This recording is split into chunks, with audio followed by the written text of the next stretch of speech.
대한 모든 비유를 다 마치시고 나서 자신의 고향 나사렛으로 가셨죠. 거기서 가서 회당에서 또 가르쳐 주셨습니다. 이 사람들은 예수님의 그 가르침을 듣고 그 지혜와 능력에 대해서 놀랐습니다. 하지만 예수님을 자신의 고향 사람, 성장 과정을 다 안다는 이유만으로 예수 그리스도를 그리스도라고 믿지 않았습니다. 그들의 육신적인 가족들, 누이들도 결혼해서 다 고향에서 살고 있고, 또 예수님이 어렸을 때부터 성장 과정을 다 지켜보았는데 예수님이 누구인지를 잘 안다고 생각을 했죠. 예수님은 선지자가 자기 고향에서 존경받지 못한다고 하시며 많은 능력을 거기서 행하지 않으셨다라는 내용이 오늘 말씀이 되겠습니다. 첫 번째로 오늘 우리에게 주시는 교훈은 이겁니다. 53절 그리고 56절까지 말씀인데, 이 교만함은 실체를 제대로 보지 못하도록 우리의 눈을 가린다는 겁니다. 예수님은 주로 가버나움에서 주 사역지가 거기였죠. 가버나움도 갈릴리 북서쪽에 있는 호숫가의 도시죠. 그렇지만 예수님의 고향은 더 서쪽으로 가서 산 쪽에 있는 나사렛이라는 동네, 그렇게 멀지는 않습니다. 그러나 교통수단이 걸어서밖에 갈 수 없을 때는 좀 멀게 느껴지겠죠.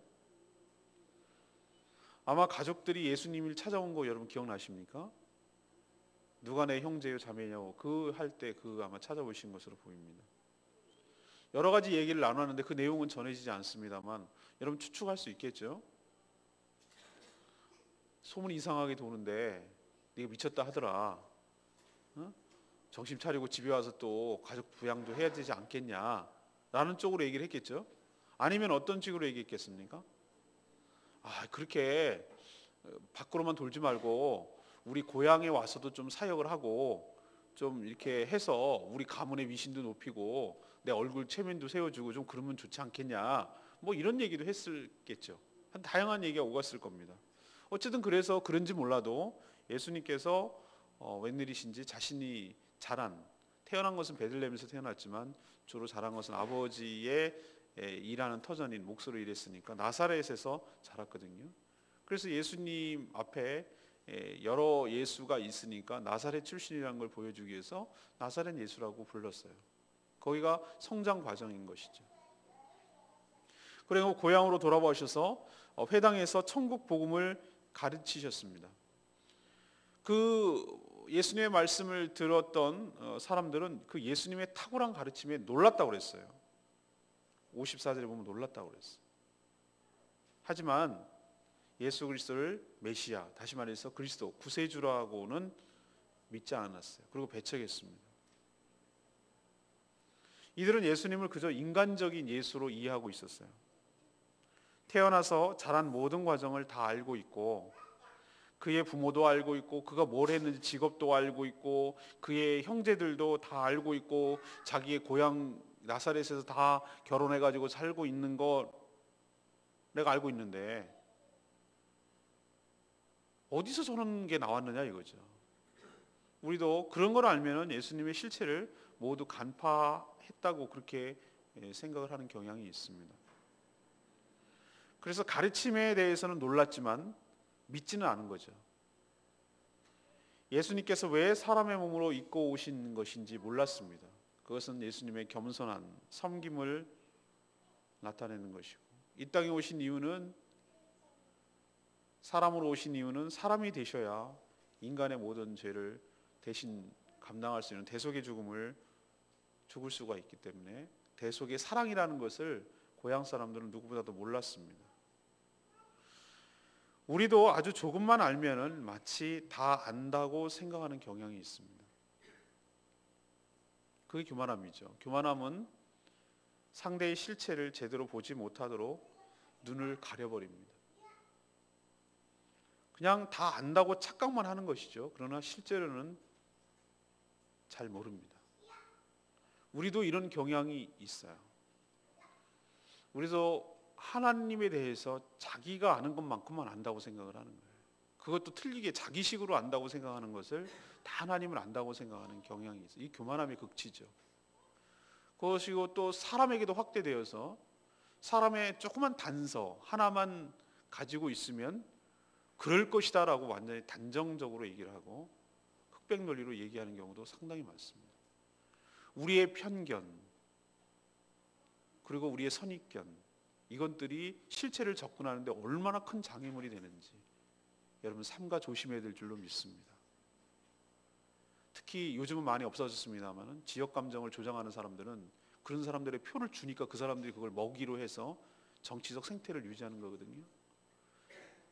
저는 어떤 형태로든 지역 감정을 조장해서 표를 얻으려고 하는 사람에게 표를 주지 말아야 된다고 생각하는 사람입니다. 전라도 사람은 어때? 경상도 사람은 어때? 뭐 이런 식으로 또 제주 사람은 어때? 이렇게 단정적으로 말하는 것이 얼마나 위험한 발상이고 그것이 얼마나 실체를 접근하는 데 장애가 되는지 여러분 깨달으셔야 합니다. 사람도 그러할고 하나님도 그러할 줄로 믿습니다. 자기가 알면 하나님을 얼마나 아시겠어요? 하나님 우리가 마음속에 갇힐 뿐입니까? 그분이? 우리가 아는 만큼 그분이 제한될 받을 뿐입니까? 우리 머릿속에 그분이 있을 뿐이십니까? 예수님이 그러신 분입니까? 예수님이 그 겉으로 육신으로 오셔서 그분이 그 사역하시는 모든 것들을 그리고 자기가 출신이 어렸을 때 과정을 다 안다고 그 예수님이 실체를 다 안다고 생각하는 게 얼마나 큰 교만함이고 어리석음이고 눈이 가린 것입니까? 우리도 이런 교만함을 내려놓게 될 때 더 그분에 대해서 더 알게 될 줄로 믿습니다. 두 번째 얘기는 57절 얘기인데요. 이 가까운 관계일수록 신뢰와 존경이 더 필요하다는 것을 보여줍니다.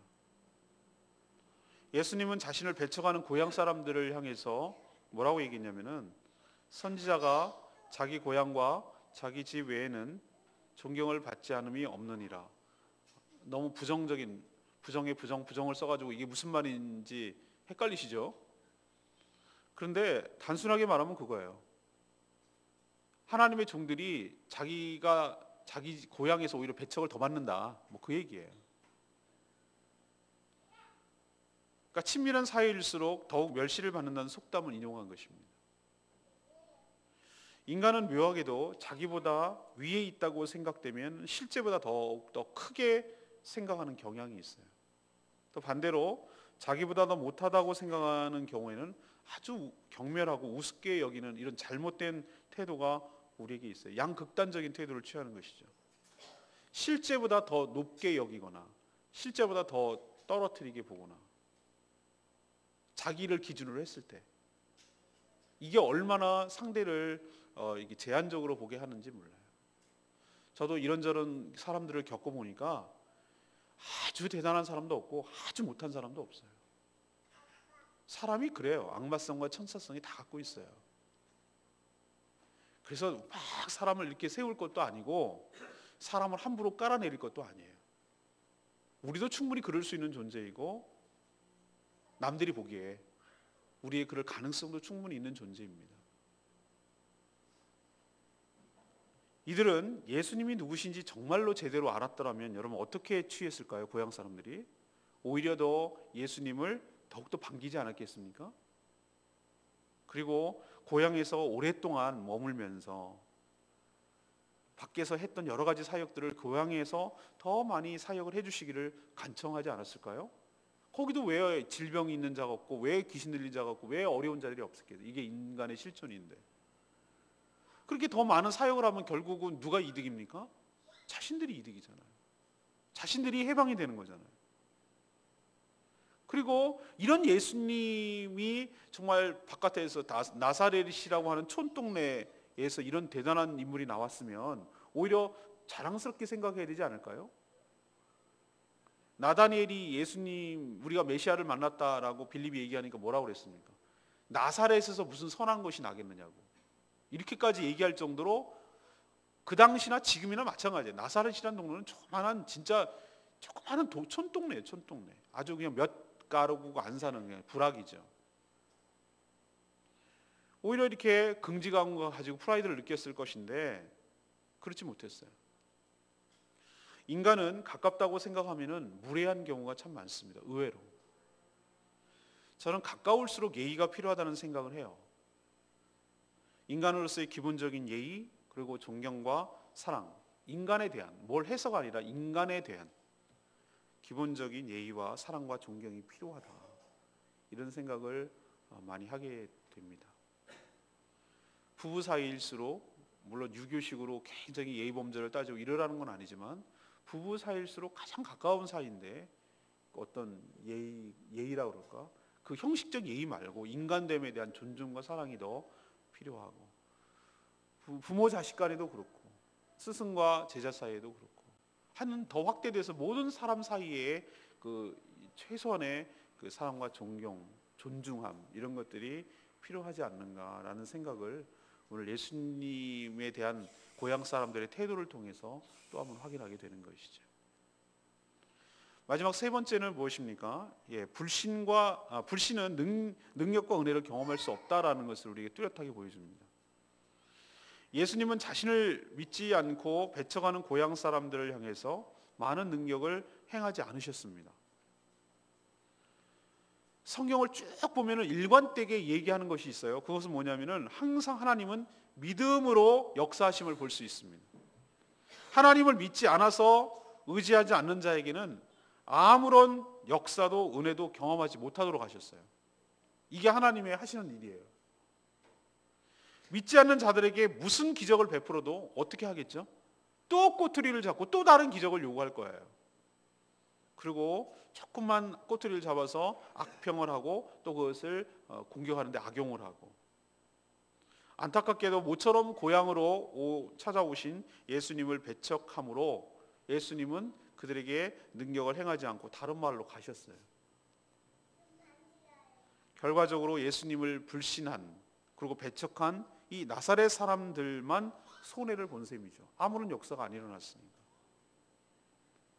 이스라엘 백성들은 어떻습니까? 하나님의 택한 백성, 선민이죠. 그래서 많은 특권이 있었어요. 그러나 오히려 주님을 몰라보고 배척함으로 인해서 그 복음의 은혜가 이스라엘에게서 어디로 넘겨갔습니까? 로마서에 보면은 이방인에게로 넘어가는 것을 볼 수 있어요. 모든 신앙의 문제는 무엇인가? 예수님을 믿고 영접하는지 여부에 달려 있습니다. 그리고 예수님을 믿는지 여부에 달려 있어요. 믿는 자에게는 능치 못함이 없을 줄로 믿습니다. 그러나 믿지 않는 자에게는 오늘 예수님이 하셨던 것처럼 아무런 역사가 안 일어나요. 그래서 우리에게 믿음이 요구되는 때입니다. 저는 레마의 말씀 55절 말씀, 이는 목수의 아들이 아니냐? 그의 어머니 마리아, 그 형제들은 야고보, 요셉, 시몬, 유다라 하지 않느냐? 여러분, 그 마리아와 요셉 사이에서 예수님 이후에 정상적인 부부 관계를 통해서 태어난 동생들이 있었습니다. 예, 그게 이 캐톨릭에서는요, 마리아의 그 무죄함, 마리아가 원죄가 없다라고까지 나가야 되거든요. 예수님의 어머니로서의 일을 해야 되니까. 이게 참 없는 얘기를 만들려니 얼마나 피곤하겠어요. 그래서 예수님의 동생들은 친동생이 아니라 뭐 사촌 동생이라는 둥, 뭐 요셉이 딴 여자한테서 사이에서 태어났다는 둥, 오만 가지 억측을 하고 하는데, 아니 이게 더 예수님이 하나님의 아들이신 것을 더 분명하게 부각시키지 않습니까? 예수님께서 어떻게 하죠? 예수님이 성령으로 잉태하셨다는 것을 분명하게 보여주는 뚜렷한 증거 아닙니까? 오히려 그것이 요셉과 마리아 사이에서 예수님 이후에 정상적으로 태어났어요. 야고보가 바로 야고보서를 쓴 사람이에요. 초대교회의 중요한 임무를 했던 이분이 바로 야고보예요. 야고보 얼마나 많이 났어요? 되게 많이 났죠? 야고보, 요셉, 시몬, 유다. 이거는 남자 형제들만 그렇다는 얘기고, 또 누이도 여기서 결혼하지 않았느냐라고 볼 때 여자 동생도 태어난 거예요. 많이 난 거예요. 옛날에 무슨 있었겠어요. 그냥 생기는 대로 낳는 거지. 근데 저는 이 반응을 보면서 이게 누구의 반응이죠? 예수님의 고향 사람, 나사렛 사람들의 반응이잖아요. 근데 우리도 얼마나 많이, 또 얼마나 자주 이렇게 나사렛 사람들처럼 반응하는지 모릅니다. 우리도 그렇습니다. 우리가 한 사람에 대해서 알면 얼마나 알까요? 우리는요, 저 사람의 고향이 어디예요? 어디 출신이에요? 또 직업이 뭐예요? 또 공부를 얼마만큼 했어요? 또 가문이 어때요?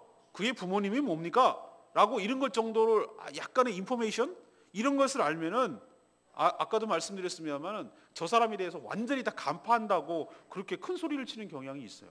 천만의 말씀이에요.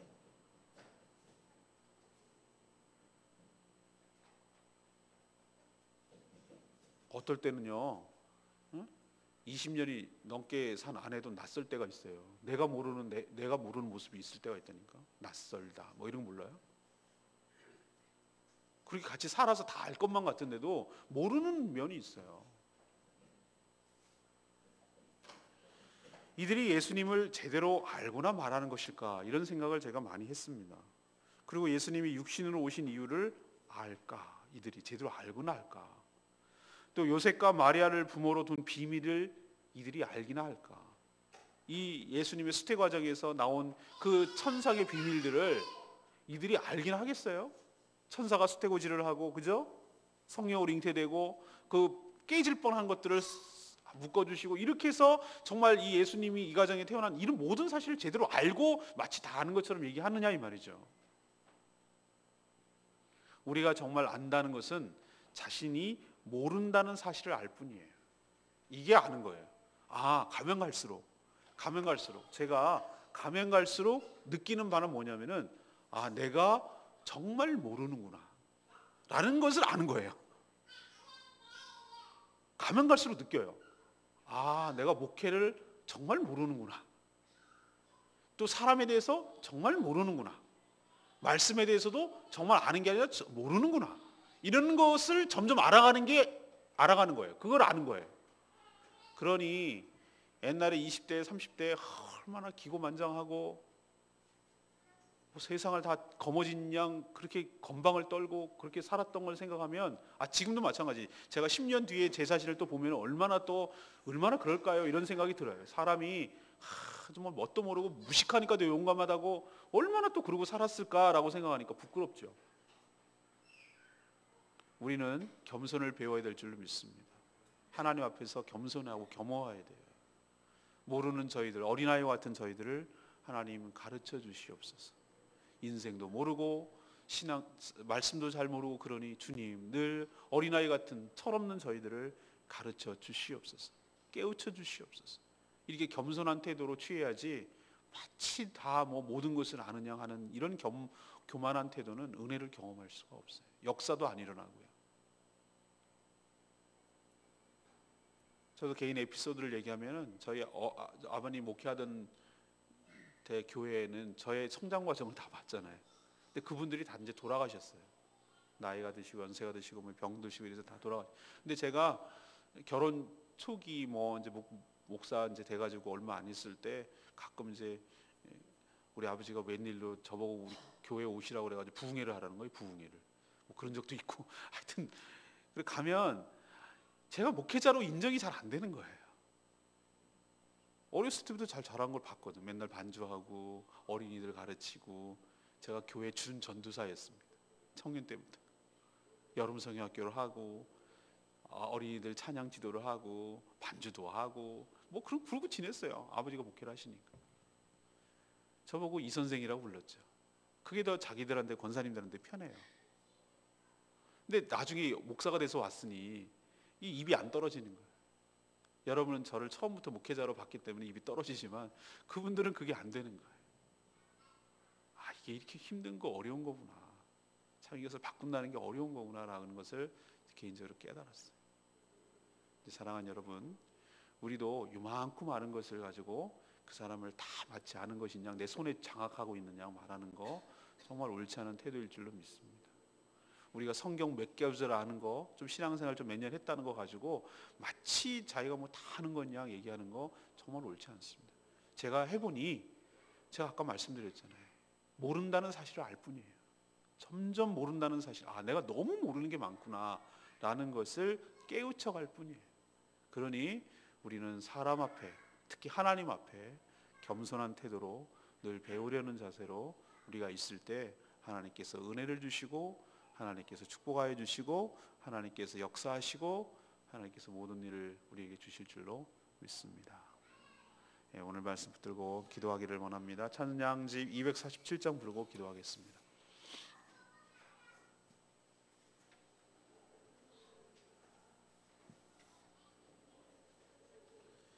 찬양집 247장 당신은 영광의 왕. 예, 그렇습니다. 예수님이 누구신지 아는 것이 상당히 중요합니다.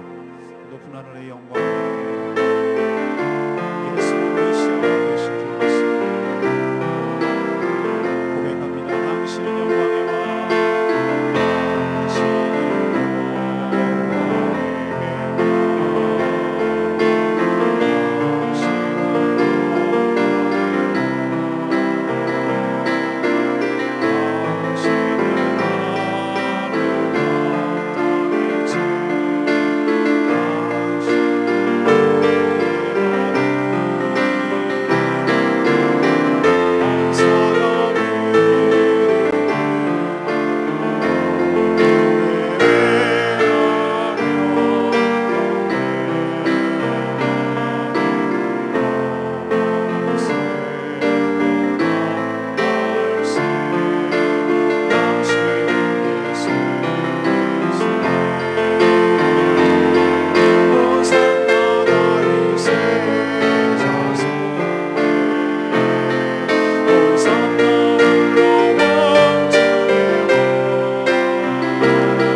나사렛 고향 사람들처럼 예수님을 대하지 않는지 우리 자세를 다시 한번 보고 몇 년 동안 알량하게 신앙생활하는 것, 또 성경 몇 줄 읽은 것, 말씀 배운 것 가지고 내가 다 안다고 생각하고 또 상대방의 몇 가지 그 작은 정보를 가지고 그 사람을 마치 다 파악하고 있느냐 교만한 점을 없는지 하나님 우리의 모습을 살피게 하여 주시옵시고 그런 것 교만함 때문에 우리 삶에 역사와 은혜가 없는 것 기억하게 하시고 주님 겸손한 마음으로 배워가게 하여 주시고 은혜를 베풀어 주시옵소서. 다 같이 통성으로 주여 외치며 나가며 기도합니다. 주여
하나님, 저희도 예수님의 고향 나사렛 사람들과 다를 바가 없습니다.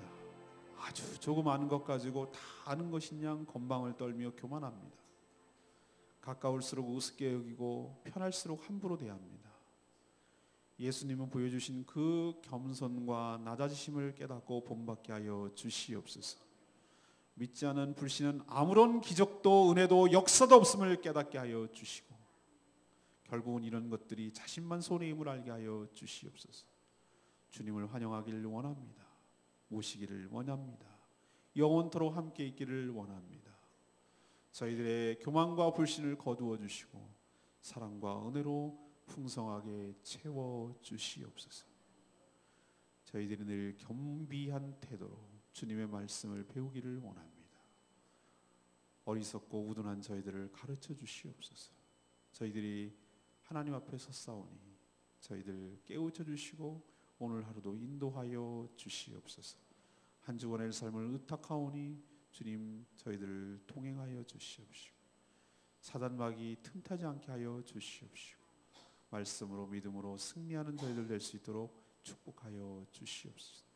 우는 사자와 같이 두루다니며 우리의 연약함을 찾고 무섭도록 지배할 정도로 파고드는 악한 사단마귀의 꼬임에 넘어가지 않게 하시고 빌미를 주지 않게 하여 주시고 늘 깨어 기도하며 하나님의 교회를 건강하게 세워가는 데 힘쓰도록 축복하여 주시옵소서. 우리의 마음에 평강을 주실 때까지 기도하기를 원하오니 주님 저희들의 삶을 주장하시고 저희들의 기도를 들어주시옵소서. 주님께 마음을 토할 때 주님께서 간구하는 소리를 들으시고 응답하여 주실 것을 믿으며 예수 그리스도의 이름으로 기도합니다. 아멘.